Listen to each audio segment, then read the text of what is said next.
Hello there. I'm Dr. Ziggy Kozicki, and this is A to Zig. Today's program is about behavioral conservatism versus liberalism. And I'm curious, do you consider yourself a liberal or do you consider yourself a conservative? Well, let's explore that a little bit. Let's first explore conservatism. You may not know this, and as a psychologist I do, but I'm going to say this anyways. There is such a thing as a conservative brain, and it has to do with the amygdala, and actually the right side of the amygdala. So peer-reviewed research has looked at this, and what the research has revealed is that conservatives are generally more sensitive to threat. And so conservatives respond to threatening situations with more aggression than do liberals. And why is that? Well, it has to do with this amygdala. It has many functions, but one of them is fear processing. So conservatives have a larger and more active right amygdala, and it's the area of the brain that's associated with expressing and processing fear. So conservatives tend to focus on the negative. Conservatives have a stronger physiological response to threats, and conservatives fear new experiences. The word conservative makes sense, right? So fear is linked more often to leaning conservative. Now, it doesn't mean that everybody who's conservative is in this situation, but you're going to find more people who are conservative who do have this biology. And you may or may not agree with me, but that's the research. So what are the implications of this for political conservatives? Well, people embrace political conservative thinking in part because it serves to reduce fear, anxiety, and uncertainty, to avoid change, disruption, and ambiguity, and to explain order and justify inequality among groups and individuals. So the political conservative embraces this point of view because it's more comfortable. And you can see that many people join a political party, for instance, because these are the kind of feelings other people around them have. So where did this whole conservative thing start? Well, it started in something called American Republicanism. And this is our founding fathers, for the most part, who really read a lot and studied Greco-Roman traditions. And they thought that that was the most perfect kind of government. So in the 18th century, there was an uncompromising commitment to liberty and a total rejection of aristocracy. And this is because the king had at one time controlled the colonies, and they didn't want that anymore. And so King George was thrown away, as was all of the political thinking that went with that. So it's a form of government without heredity, ruling classes, and what became of America was it became a republic. The 10th Amendment of the United States Constitution, for instance, lays out the particulars of that.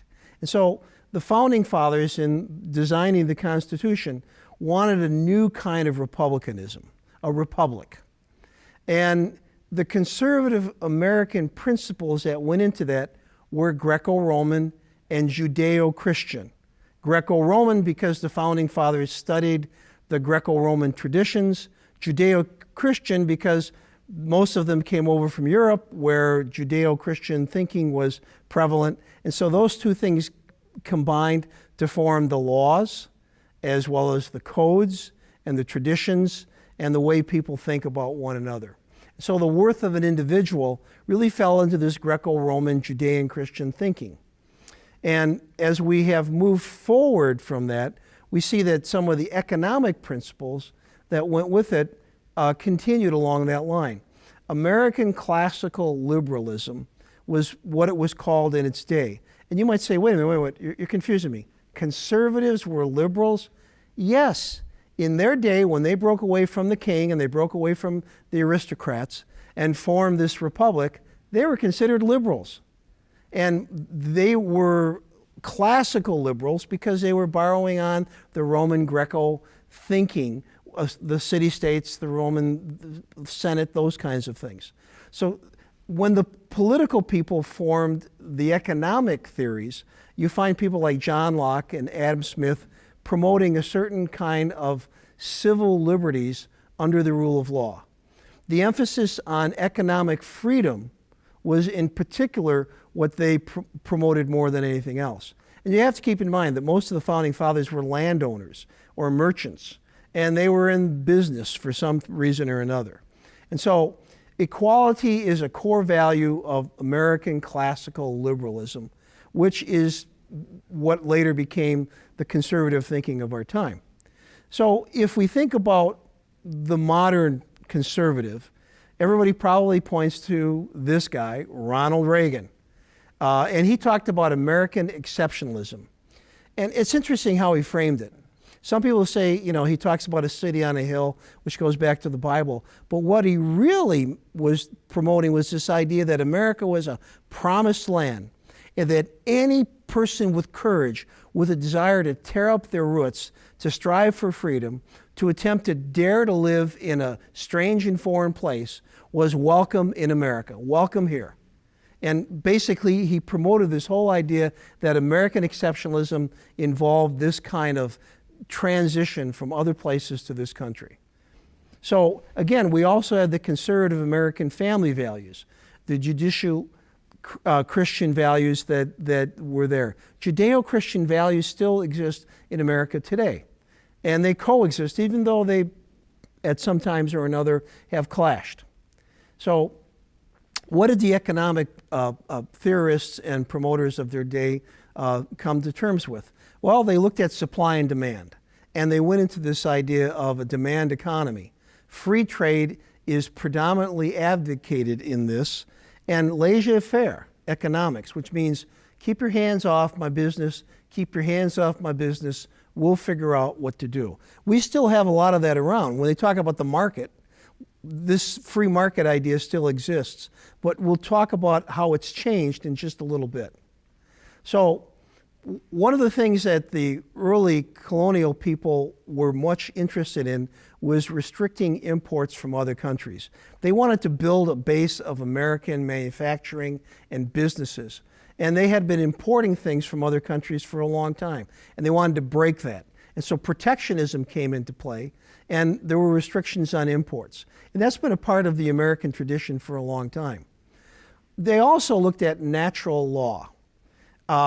What natural law is all about is this idea that people have inherent rights, conferred not by an act of legislation, but by God, nature, or reason. And so natural law was something that they felt was more important than almost anything else that people could come up with. And there's interpretations of it, of course. So when we think about the moral absolutism of the time and how it's prevailed throughout our history, there was this thinking that there's something right and something wrong. All actions are intrinsically right or wrong. And so there became this kind of binary way of looking at things. That's right, that's wrong. And it was very defined along traditions, and again, the Judeo-Christian thinking, the Greco-Roman thinking, those kinds of things. And so you can see how this moral absolute really sustained the way people functioned for a long time. It was kind of rigid, but it worked. It got everybody lined up. Now, when we think of the rule of law, one of the things that was emphasized by the Founding Fathers, every person is subject to the law, including people who are lawmakers. And even when they wrote the Constitution, they wrote things in there like impeachment clauses and the ability to get rid of people. They didn't want people to be in office forever. And so lawmakers, law enforcement officials, and even judges were subject to the law. The idea was no person is above the law. The rule of law applies to everybody. And if we think about the modern conservative, conservatives today are different than they were in our founding fathers. But conservatives are more likely to say they're people of honor and religion, because that's their roots. That's their pedigree. That's where they've come from. And remember, they were liberals in their time. They're conservatives in our time. So the traditions of conservatism still exist. They reject the notion of individualism, the collective becomes more important. Liberalism, modernity, and social progress is something to be careful with and not to promote too much. What they want to do is promote loyalty to culture, the educational renewal and interest in the church, the family and the state, and the local community. And the principle of natural law, the ancient Greek-Roman tradition, this idea of transcendent moral order coming from God, hierarchies, organic unity, agrarianism, because we were a farming culture, support of art, intellectual works, philosophy, history, and literature as it represents the culture, their culture, not necessarily other cultures. So how is liberalism different today? Well, it is different, and here's how it's different. First of all, there is such a thing as a liberal brain. I'm not kidding. There really is. And this is something that researchers have discovered, just like we have a conservative brain. The anterior cingulate cortex is associated with the liberal thinking. There's an association of increased gray matter in this area for liberals. And so typically liberals feel safer, and part of it is because of brain function. And this can lead people to lean more liberal. So when we think of liberals, there's a good chance that their brain structure has these kinds of components to them. So what is American exceptionalism for liberals? Well, it's a little different than what it is for conservatives. And Joe Biden, who was just elected president, probably encapsulated better than anybody most recently. He said, "We are the United States of America. We look ahead in our uniquely American way, restless, bold, optimistic, and set our sights on the nation we know we can be and we must be." So this is a different kind of exceptionalism than what Ronald Reagan said, but yet it has some of the same threads in it. This idea that it's a nation of people who are willing to move along. So modern liberalism was preceded by this classical liberalism, and it emerged in the late 19th century and into the 20th century. And it really came as a result of the socialist movement and values that swept across Europe and North America. Modern liberalism was a response to some of the appalling conditions that existed in the Industrial Revolution, where children were working and there were unsafe working conditions and there was pollution, there was all kinds of things that were going on. And so what we saw with modern liberalism was a pushback against that.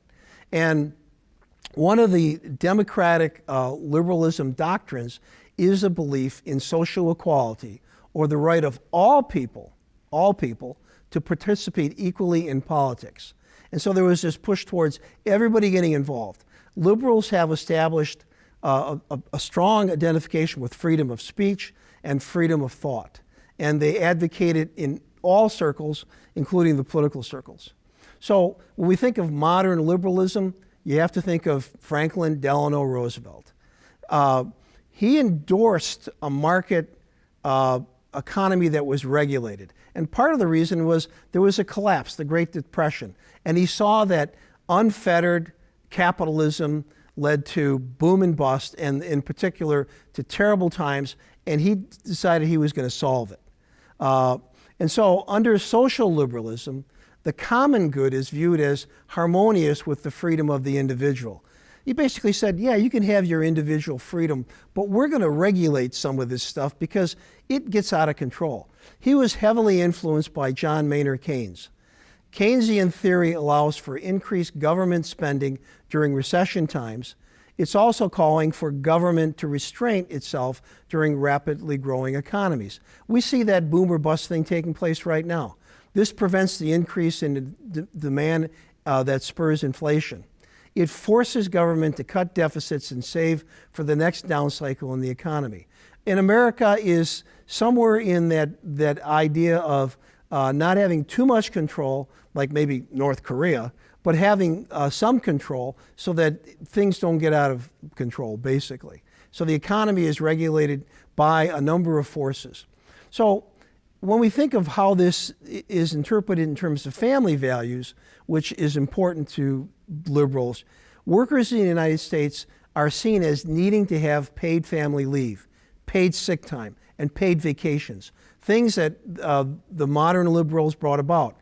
They support fatherhood via faith-based groups.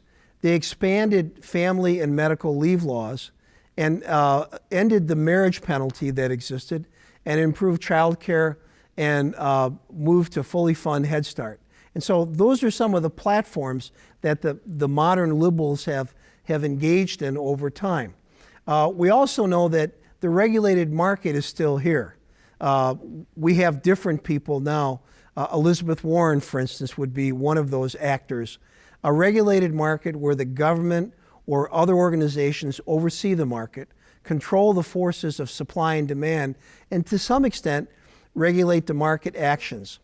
The Federal Reserve System, which came about in 1913, is a big part of this. The Federal Trade Commission, which came about in 1914, a big part of this. And of course, the U.S. Securities and Exchange Commission, 1934. All of these still are very actively involved in regulating the market. And there are other agencies and other organizations that do the same thing. Some of them for environmental reasons like the EPA, and some for health reasons like the CDC. So what is the basis of modern liberalism right now? You've probably seen it out there with things like Black Lives Matter, the LGBT movements, those kinds of things. Social justice.